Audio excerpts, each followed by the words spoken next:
Hello everyone, welcome back to my channel. আজকে আমি আপনাদের জন্য একটা রেসিপি নিয়ে এসেছি। এটা আমি প্রায়ই বাসায় করি।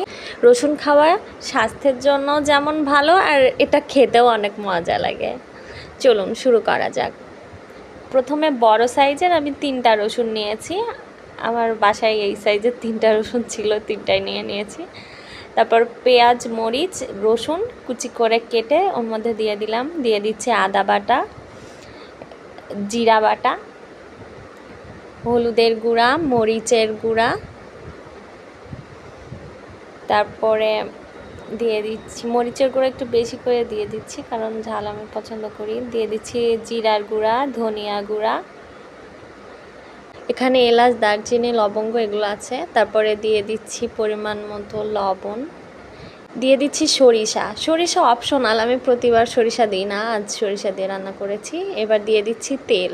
এই তেলটা আমি আগে চপ ভেজেছিলাম, সেই তেল রেখে দিয়েছিলাম, সেই তেলটা আমি ব্যবহার করছি। তারপরে পরিমাণ মতো পানি দিয়ে প্রেসার কুকারে এটা আমি রান্না করতে দিয়েছি।